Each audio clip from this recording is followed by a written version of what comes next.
Hello बच्चों, कैसे हैं आप सभी। आई होप कि आप सभी लोग बढ़िया होंगे, मस्त होंगे, बिंदास होंगे और अपनी पढ़ाई भी कर रहे होंगे। तो क्लास 12th के बच्चे फिजिक्स पार्ट सेकंड में उनके लिए आज हम लोग लेकर के आए हैं लेक्चर नंबर 6। क्या होगा उनका लेक्चर नंबर 6। देखिए, तो आज के लेक्चर में हम लोग क्या पढ़ने वाले हैं, अवतल दर्पण में प्रतिबिंब का बनना। इसके जस्ट प्रीवियस लेक्चर में मैंने दर्पण में प्रतिबिंब बनने के नियमों को पढ़ाया था। आप उन नियमों को जरूर अटेंड करिए, उसके बाद ही वाला लेक्चर पढ़िए, बहुत अच्छा समझ में आएगा।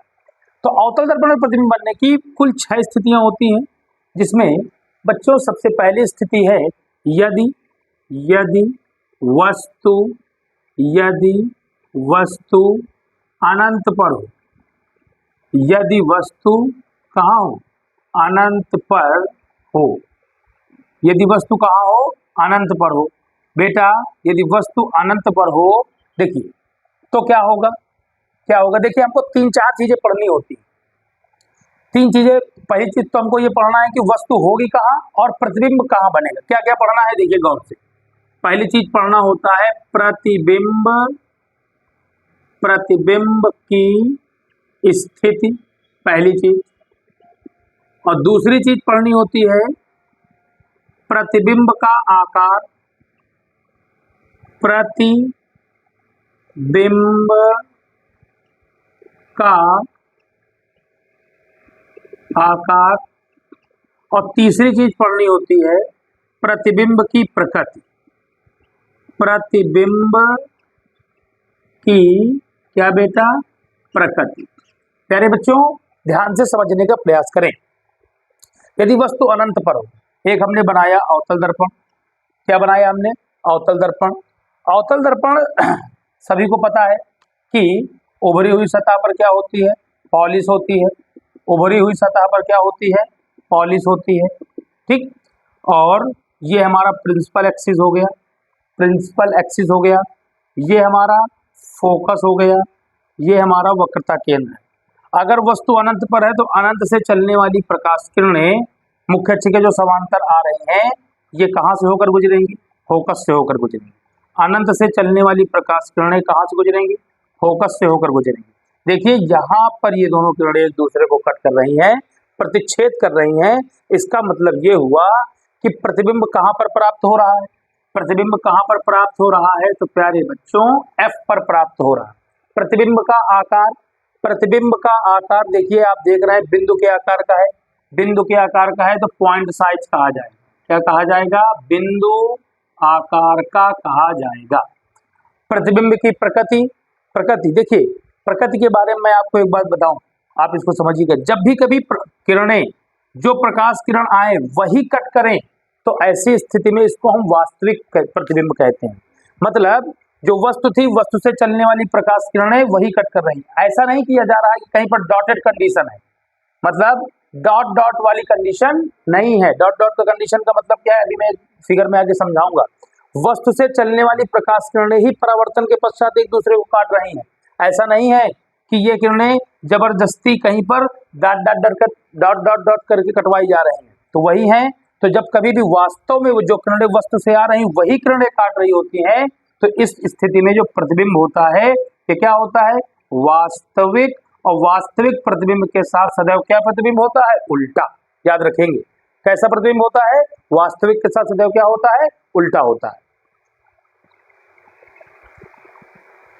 तो देखेंगे कि ये स्थिति, अच्छा इस स्थिति को एक तरीके से और समझेंगे, क्योंकि ये स्थिति ये हमेशा संभव नहीं है कि अनंत से चलने वाली प्रकाश किरणें सदैव मुख्य अक्ष के समांतर ही आवे। गौर करिएगा, अनंत से चलने वाली प्रकाश किरणें गारंटी नहीं है कि एक दूसरे की मुख्य अक्ष के समांतर ही आवे भाई। लेकिन एक गारंटी जरूर है बच्चों, एक गारंटी जरूर है कि ये किरणें परस्पर समांतर जरूर आएंगी। कैसी आएंगी बच्चों, परस्पर समांतर जरूर आएंगी। मान लीजिए सूर्य से प्रकाश किरणें चल रही, कहां से चली, सूर्य से। सूर्य को तुम किसी दर्पण पे देखो तो कितना बड़ा दिखाई देगा, बिंदु आकार, छोटा सा दिखाई देगा। इसीलिए प्रतिबिंब का आकार कैसा है, बिंदु आकार का है। प्यारे बच्चों, मैंने आपसे कहा कि सूर्य से चलने वाली प्रकाश किरणें ये गारंटी नहीं है कि मुख्य अक्ष के सदैव समांतर ही आवे, ये गारंटी नहीं है। लेकिन ये गारंटी जरूर है, देखिए अगर सूर्य ऐसे है, ये आपका अगर सूर्य ऐसे है, सूर्य कहाँ है, बहुत दूरी पर है, अनंत पर है। तो देखिए मुख्य अक्ष के समांतर तो आ रही है, लेकिन मान लो सूर्य की स्थिति दर्पण से ऐसे हुई, सूर्य की स्थिति दर्पण से ऐसे हुई, ठीक है। तो सूर्य की स्थिति, तो क्या इससे जो निकलने वाली प्रकाश किरणें हैं ये मुख्य अक्ष के समांतर आएंगी? तो कभी नहीं आएंगी। तो ये हुआ आपका फोकस, ये हुआ आपका वक्रता केंद्र। परावर्तन के पश्चात ऐसे निकल जाएंगी, परावर्तन के पश्चात ये एक दूसरे को यहाँ पर काटेंगी। कहाँ काटेंगी? मैंने आपको पढ़ाया था फोकस तल, फोकस पर खींचा गया विलंबोत्तल क्या कहलाता है? फोकस तल। देखिए इमेज कहाँ बनी? फोकस तल पर बनी। सूर्य के प्रतिबिंब की मैं बात कर रहा था। सूर्य कहाँ है? अनंत दूरी पर है। सूर्य कहाँ है? अनंत दूरी पर है। अनंत दूरी से आने वाली प्रकाश किरण एक दूसरे को कहाँ पर काटी बच्चों? फोकस तल पर काटी। अच्छा देखिए सूर्य कितना बड़ा है, बहुत विशाल, लेकिन दिख कितना सा रहा? इतना सा। एक बहुत बड़े आकृति की तुलना में छोटी सी आकृति लगभग किस आकार की समझ में आती है? बिंदु आकार की समझ में आती है। तो बात को समझिए, प्रतिबिंब की स्थिति कहाँ है? फोकस पर आकार बिंदु आकार का है। जो प्रकाश किरणें सूर्य से आ रही हैं, जो प्रकाश किरणें सूर्य से आ रही हैं, परावर्तन के पश्चात वही किरणें एक दूसरे को काट रही हैं। कोई ऐसी किरण नहीं है कि जो लगभग ये कहा जाए कि लगभग ऐसा आएगी या जाएगी, ऐसी आती हुई प्रतीत होगी, ऐसी कोई स्थिति नहीं है। अगर वास्तव में जो किरणें वस्तु से आ रही हैं वही काट रही हैं तो प्रतिबिंब कैसा होगा?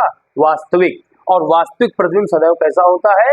उल्टा होता है। इस बात को ध्यान से समझ लीजिए, वास्तविक प्रतिबिंब सदैव कैसा होता है? उल्टा होता है। तो इस फिगर को जरूर बना लीजिए, मेंटेन कर लीजिए।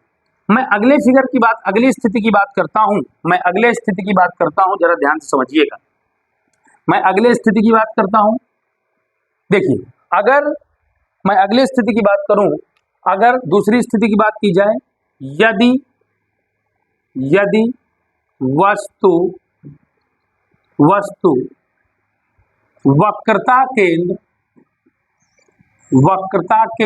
और अनंत, वक्रता केंद्र और अनंत के मध्य, यदि वस्तु वक्रता केंद्र और अनंत के मध्य, ये है हमारा बच्चों अवतल दर्पण। ये हमारा क्या है बच्चों? अवतल दर्पण। देखिएगा गौर से, ये हमारा क्या है? अवतल दर्पण। समझिएगा, ये हमारा ध्रुव है, ये हमारा फोकस है, ठीक है, ये हमारा फोकस है, ये हमारा वक्रता केंद्र है, और यहाँ कहीं पर वस्तु को रख दिया गया है, ठीक है। वस्तु, वक्रता केंद्र, इधर अनंत के मध्य में वस्तु रखी है। प्रकाश किरण मुख्य अक्ष के समांतर चली, परावर्तन के पश्चात कहाँ से जाएगी? फोकस से। एक प्रकाश किरण हम कहाँ से ले जाएंगे? वक्रता केंद्र से, जो कि उसी पथ से वापस आ जाएगी। इसके पहले वाले लेक्चर में सारे नियम पढ़ाए गए, उसको जरूर देखिएगा, ठीक। यहाँ कहीं पर वस्तु ने एक दूसरे को काट दिया, यहाँ कहीं ने एक दूसरे को किरणों ने काट दिया। वस्तु ऐसे रखी है, प्रतिबिंब ऐसे बनना। पहले देखो प्रतिबिंब बना कहाँ? सी और एफ के बीच, वक्रता के अंदर फोकस के बीच। कहाँ बना? सी व एफ के मध्य। आप जैसा कि देख पाएंगे, देखिए वस्तु का आकार दिखाई दे रहा होगा, प्रतिबिंब का आकार दिखाई दे रहा होगा। मुझे ऐसा लगता है कि वस्तु बड़ी है, प्रतिबिंब छोटा है, तो आप यहाँ पर लिखेंगे वस्तु से छोटा। वस्तु से क्या होगा बच्चों? छोटा। और प्रतिबिंब की प्रकृति देखिए, वस्तु ऐसे रखी हुई है, प्रतिबिंब ऐसे बन रहा है, मतलब उल्टा बन रहा है। मैंने बताया था अभी कि वास्तविक प्रतिबिंब ही सदैव कैसा होता है बेटा? उल्टा होता है। वास्तविक प्रतिबिंब ही सदैव कैसा होता है? उल्टा होता है। तीसरी स्थिति पर विचार करेंगे बच्चों। तीसरी स्थिति पर, यदि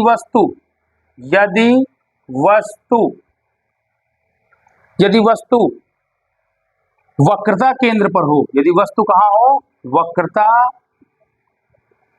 केंद्र पर हो। यदि वस्तु कहाँ हो बेटा? वक्रता केंद्र पर हो। ध्यान से सुनेंगे, अवतल दर्पण में यदि वस्तु कहाँ हो? वक्रता केंद्र पर हो। ये हमारा है अवतल दर्पण। अवतल दर्पण में देखिएगा, ये मुख्य अक्ष है, ये ध्रुव, ये फोकस, ये वक्रता केंद्र, ये वक्रता केंद्र है। यहाँ पे चली प्रकाश किरण मुख्य अक्ष के समांतर कहाँ से गुजर जाएगी? फोकस से। एक प्रकाश किरण कहाँ से ले जाएंगे? फोकस से मुख्य अक्ष के क्या हो जाएगी? समांतर। देखिए यहाँ पर इमेज आपकी बन जाएगी, ठीक। तो यहाँ पर जो इमेज बनी है, पहले तो देखेंगे इमेज कहाँ बनी। देखिए ये वाली स्थितियां जो लिखी हैं इसकी लिखी हुई हैं, ठीक। अब मैं इसी पर देखिए, पहली पोजीशन, पहली चीज क्या लिखनी होती है, प्रतिबिंब की स्थिति। प्रतिबिंब की स्थिति देखिए कहाँ है बेटा, ध्यान से जरा देखो, प्रतिबिंब की स्थिति कहाँ है, सी पर।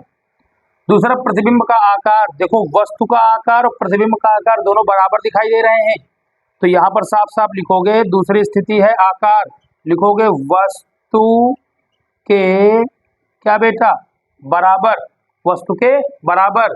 और तीसरी स्थिति होती है प्रतिबिंब की प्रकृति। प्रकृति में वही चीज देखो, वस्तु ऐसे रखी है, प्रतिबिंब आपका ऐसे बन रहा है, मतलब इसको हम लोग क्या कहते हैं, वास्तविक एवं उल्टा, क्योंकि उल्टा प्रतिबिंब ही सदैव कैसा होता है, वास्तविक। अरे वास्तविक कैसे भाई, वस्तु से चलने वाली प्रकाश किरणें, वस्तु से चलने वाली प्रकाश किरणें ही एक दूसरे को प्रतिच्छेद कर रही, तो प्रतिबिंब वास्तविक होगा।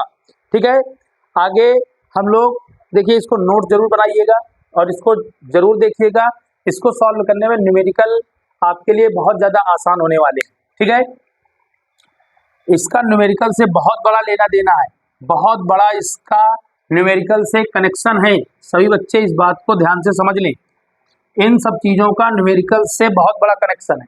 देखिए, अब हम जो बात करने वाले हैं आज, चौथा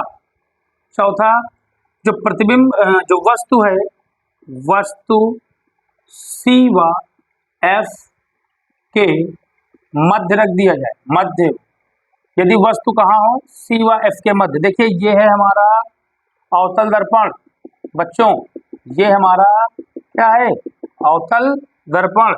अवतल दर्पण में ये ध्रुव, ये फोकस, ये वक्रता केंद्र, यहाँ पर वस्तु रखी हुई है सी और एफ के मध्य। देखिएगा, प्रकाश किरण चलिए मुख्य अक्ष के समांतर कहाँ से गुजर जाएगी, फोकस से। एक प्रकाश किरण कहाँ से ले जाओ, फोकस से। फोकस से ले जाएंगे तो मुख्य अक्ष के क्या हो जाएगी, समांतर हो जाएगी। ध्यान से समझेंगे, मुख्य अक्ष के क्या हो जाएगी, समांतर। ये हमारा देखो, ये वक्रता केंद्र, ये इमेज बन रही। देखिए पहली चीज हमको क्या लिखनी होती है, प्रतिबिंब की स्थिति। क्या लिखनी होती है, प्रतिबिंब की स्थिति। प्यारे बच्चों, प्रतिबिंब की स्थिति कहाँ है, देखिए ये हमारा वक्रता केंद्र, इधर हमारा अनंत है, तो अनंत और वक्रता केंद्र के मध्य। साफ साफ लिखेंगे आप, क्या लिखेंगे, अनंत व क्या बेटा, वक्रता केंद्र के मध्य। दूसरी स्थिति, दूसरी चीज क्या लिखनी होती है, दूसरी चीज लिखनी होती है प्रतिबिंब का आकार। प्रतिबिंब का आकार, जैसा कि आप देख पा रहे होंगे, ये वस्तु है और ये प्रतिबिंब है, कौन बड़ा है, वस्तु बड़ा दिख रहा है कि प्रतिबिंब, तो प्रतिबिंब बड़ा दिख रहा है। इसका मतलब कौन बड़ा हो गया बेटा, बड़ा हो गया प्रतिबिंब का आकार। मतलब प्रतिबिंब का आकार जो होगा वस्तु से बड़ा होगा, वस्तु से क्या होगा, बड़ा होगा। वहीं पर अगर हम बात करें प्रतिबिंब की प्रकृति की, किसकी बात करें, प्रतिबिंब की प्रकृति। प्रतिबिंब की प्रकृति, प्रकृति देखिए, जो प्रकाश किरणें चल रही थी वही एक दूसरे से परावर्तन के पश्चात आती हैं, और वस्तु ऐसे रखी है और प्रतिबिंब ऐसे बन रहा है। इसका मतलब उल्टा प्रतिबिंब है। उल्टा प्रतिबिंब सदैव वास्तविक होता है, या यूं कह दिया जाए कि जो प्रकाश किरणें यहाँ से निकली हैं वही एक दूसरे को काट रही हैं, अर्थात क्या होगा, वास्तविक एवं उल्टा। ध्यान से समझें, वास्तविक एवं उल्टा। पांचवी स्थिति देखिए, पांचवी स्थिति, जब वस्तु फोकस पर हो, जब वस्तु कहाँ हो, फोकस पर हो, जब वस्तु फोकस पर हो। देखिए ये हमारा क्या है, ये हमारा अवतल दर्पण है, ये हमारा मुख्य अक्ष है, ठीक, ये हमारा फोकस, ये हमारा वक्रता केंद्र, ये हमारा फोकस है। फोकस पर वस्तु रख दिया गया, प्रकाश किरण चली टकराई, कहाँ से गुजर जाएगी, फोकस से। एक प्रकाश किरण हमने कहाँ से डाल दिया है, वक्रता केंद्र से, तो वक्रता केंद्र से जैसे जाएगी वैसे ही परावर्तित होकर के वापस लौट आएगी। अब ये प्रकाश किरण परस्पर समांतर है, समांतर है मतलब कहाँ जा रही है, देखो अनंत की ओर, अनंत जा रही है। तो ये तुम्हारे प्रतिबिंब की स्थिति, बच्चों प्रतिबिंब की स्थिति, जो हमारे प्रतिबिंब की स्थिति होगी वो क्या है, देखिए कहाँ पर, कहाँ के लिए चल रही है, अनंत के लिए। तो प्रतिबिंब की स्थिति क्या होगी बेटा, अनंत पर। कहाँ बनेगी, अनंत पर। बात करते हैं प्रतिबिंब का आकार। तो प्रतिबिंब का आकार देखिए, ये हमारी वस्तु रखी है और इधर देखिए बढ़ता ही चला जा रहा है, मतलब बहुत बड़ा प्रतिबिंब बनेगा। कैसा प्रतिबिंब बनेगा? बहुत बड़ा प्रतिबिंब बनेगा। बात करते हैं प्रकृति की, बात करते हैं किसकी? प्रकृति की। वस्तु ऐसे रखी हुई है, प्रतिबिंब ऐसे बन रहा है, इसका मतलब क्या है? इसका मतलब है वास्तविक एवं उल्टा। क्योंकि देखो वस्तु ऐसे है, प्रतिबिंब ऐसे भाई नीचे की ओर बन रहा ना, तो उल्टा होगा, और उल्टा प्रतिबिंब सदैव कैसा होता है? वास्तविक होता है। तो 5 स्थितियां आई होप कि आपको समझ में आ गई होंगी। अब मैं बात करता हूं छठवीं स्थिति की, सबसे अंतिम स्थिति अवतल दर्पण की छठवीं स्थिति। ध्यान से समझना, सभी बच्चे ध्यान से समझेंगे इस बात को। देखिए अंतिम स्थिति है जब वस्तु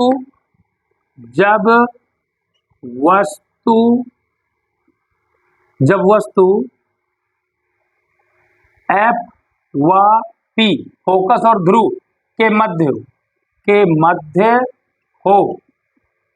ठीक, देखिएगा इस बात को ध्यान से, ये हमारा अवतल दर्पण है, ये हमारा अवतल दर्पण है। प्रकाश किरण चली, देखिए ये मुख्य अक्ष हुआ, ये F है और ये क्या है? C है। अगर वस्तु रख दिया जाए F और P के मध्य, तो प्रकाश किरण चली, मुख्य अक्ष के समांतर आई, टकराई और कहां से गुजर गई? फोकस से। एक प्रकाश किरण वक्रता केंद्र से डाल दिया, तो वक्रता केंद्र से जब डालेंगे तो जैसे डालेंगे वैसे ही क्या होगी? वापस लौट आएगी। अब देखिए ये वाली प्रकाश किरण जो इधर की ओर चल रही है, कभी भी एक दूसरे को नहीं काटेंगे। इसका मतलब ये है कि यहाँ पर कभी इधर भी कभी इमेज नहीं बनेगा। ये किरणें यहाँ पर ऐसे देखिए, यहाँ से ऐसे, जब इधर से कोई आदमी देखेगा तो यहाँ कहीं से आती हुई प्रतीत होंगी। देखिए यहाँ पर, ये देखिए। तो अब प्रश्न ये है कि प्रतिबिंब कहाँ बना? देखिए ध्रुव दर्पण के पीछे। अभी तक जो 5 स्थितियां पढ़ी थी, उन सभी 5 स्थितियों में जो प्रतिबिंब बना था वो दर्पण के सामने बना था। कहाँ बना था? दर्पण के सामने। अब देखिए, अब जो स्थितियां हम लोग पढ़ने वाले हैं, अब ये जो स्थिति पढ़ने वाले हैं, इसमें प्रतिबिंब कहाँ बना? दर्पण के पीछे। तो सबसे पहली चीज क्या लिखते हैं? प्रतिबिंब की स्थिति। प्रतिबिंब की स्थिति, प्यारे बच्चों प्रतिबिंब की स्थिति क्या है? ध्यान से सुनो। तो जब हम बात करने वाले हैं प्रतिबिंब की स्थिति की, तो प्रतिबिंब की स्थिति देखिए, ये क्या है? P है, ये क्या है? F है। वस्तु रखी हुई है P और F के मध्य, प्रतिबिंब ये बन रही है। कहाँ बन रही है? प्रतिबिंब कहाँ बन रही है? दर्पण के पीछे, P से दूर। कहाँ बन रही है? दर्पण के पीछे। कहाँ से? P से दूर। दर्पण के पीछे P से दूर, ठीक है। दर्पण के पीछे P से दूर, ध्रुव से दूर। दूसरी चीज, प्रतिबिंब का क्या लिखना होता है? हमको आकार लिखना होता है। प्रतिबिंब का क्या लिखना होता है? आकार। आकार देखिए, ये वस्तु है और ये प्रतिबिंब है। कहीं ना कहीं आपको प्रतिबिंब जो है वस्तु से बड़ा दिखाई दे रहा है, तो आप लिखेंगे वस्तु से बड़ा। क्या दिख रहा है? वस्तु से बड़ा। और तीसरी चीज आपको लिखनी है प्रकृति। क्या लिखनी है? प्रकृति। देखिए ये जैसी वस्तु रखी है वैसे ही प्रतिबिंब। अभी तक 5 स्थितियां जो थी पहले की, उनमें देखा तुमने कि वस्तु ऐसे रखी थी, प्रतिबिंब ऐसे बन रहा था। लेकिन अब जैसे वस्तु रखी वैसा ही प्रतिबिंब दिखाई दे रहा है। इसका मतलब क्या है? इसका मतलब बच्चों है कि प्रतिबिंब सीधा बन रहा है। वास्तविक प्रतिबिंब सदैव उल्टा होता है, या यूं कह लो कि उल्टा प्रतिबिंब सदैव वास्तविक होता है और सीधा प्रतिबिंब आभासी होता है। तो ये प्रतिबिंब क्या होगा? आभासी एवं सीधा। फिर से समझेंगे, सीधा प्रतिबिंब सदैव आभासी होता है या आभासी प्रतिबिंब। देखिए प्रकाश किरण ये वाली चली टकराई इधर आ गई, क्या वो किरणें काट रही हैं जो इससे वस्तु से निकली हैं? अभी तक जो किरणें वस्तु से निकलती थी वही काटती थी। अब तो वस्तु से ये किरण चली टकराई लौट आई, ये किरण चली टकराई लौट आई, लेकिन जो काट रही हैं काट नहीं रही, काटती हुई प्रतीत हो रही। तो जब कोई प्रकाश किरणें जिस वस्तु से निकलती हैं वही प्रकाश किरणें अगर काट दें तो वास्तविक प्रतिबिंब, लेकिन अगर वास्तव में वो किरणें न काटे तो उसको क्या कहते हैं? आभासी प्रतिबिंब। तो प्रतिबिंब की स्थिति समझ में बात आ गई होगी। दर्पण के पीछे P से दूर, आकार क्या है? वस्तु से बड़ा, प्रकृति क्या हो गई? आभासी एवं सीधा। वास्तविक प्रतिबिंब सदैव उल्टा होता है और उल्टा प्रतिबिंब सदैव वास्तविक होता है। आभासी प्रतिबिंब सदैव सीधा होता है और सीधा प्रतिबिंब सदैव आभासी होता है। इस बात को ध्यान रखें। मैं आपको इन 6 स्थितियों में 3 की शॉर्टकट पोजीशन बताने जा रहा हूं। याद रखना, एक कंसेप्ट है ICF बटे FCI। ICF बटे FCI। ये हमारा क्या है, ऊपर वाली ये है हमारी वस्तु और नीचे वाली ये हमारे क्या है, प्रतिबिंब। I का मतलब क्या है, देखो वस्तु को बिंब भी कहा जाता है। I का मतलब क्या है, इन्फिनिटी, और F का मतलब क्या है, फोकस। अगर वस्तु अनंत पर है तो प्रतिबिंब फोकस पर बनेगा। अगर वस्तु वक्रता के मतलब सेंटर ऑफ कर्वेचर, वस्तु वक्रता केंद्र पर है तो प्रतिबिंब भी कहाँ बनेगा, वक्रता केंद्र पर बनेगा। और अगर वस्तु कहाँ है, फोकस पर, तो प्रतिबिंब कहाँ बनेगा, अनंत पर। आई होप ये ट्रिक आपको जरूर पसंद आएगी। आशा करते हैं कि सभी लोगों को अवतल दर्पण में प्रतिबिंब बनना समझ में आ गया होगा।